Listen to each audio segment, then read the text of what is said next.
O voto é uma arma poderosa. E o mestre usa isso aqui bom. E por mim, como terminar, me quer compartilhar isso aqui com você. Não. Me queda repetir. Sem cansa que o sector primário e nos direitos constitucional mestre guardo salvaguardia. Me não sabe se vou reparar que, entre outros, a pessoa que tanto puxa a agenda de vacuna, senhor Bill Gates, tá onde é dono mais grande de terreno de cuidamento de bestia e agricultura da Norte América. Botigo ponto do mês de com que a pessoa aqui vai lograr, ora que está dono de toda a costa, aqui para vou compreender, o mestre sigue a agenda do World Economic Forum.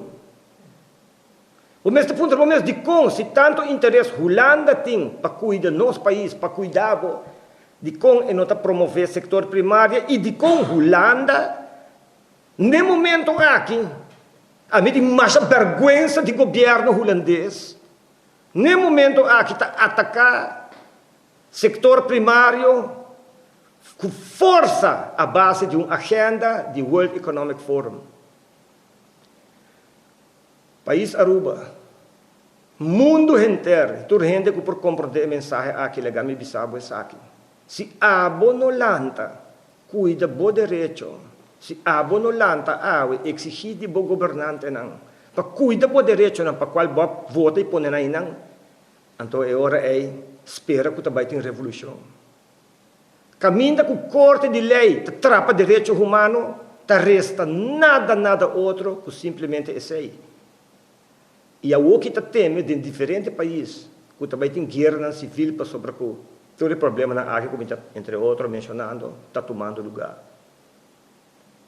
Por favor, me pedimos abre o e seja crítico de bo político, não, seja crítico de bo mandatário, não. Stop de vota para palhaço ganhador, manipulador. Abo vai vacância. Me tá dúvida que você chega beach. Me tá dúvida que você põe gasolina chega beach. Pero o primeiro-ministro acabe Biden first class.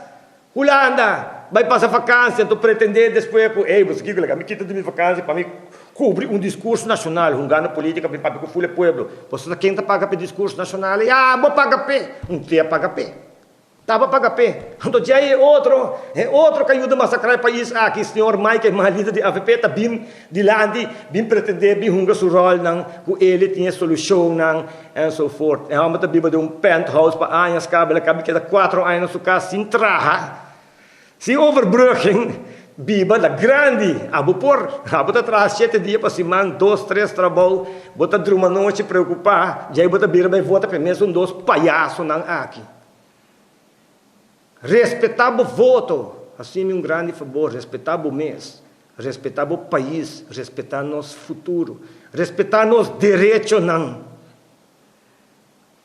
E permitir um cambio do país aqui. Vota para pessoa não maneira pessoa não de um partido democrático que demonstrar o caba de por manejar boa placa e bom direito não com honor e verdade.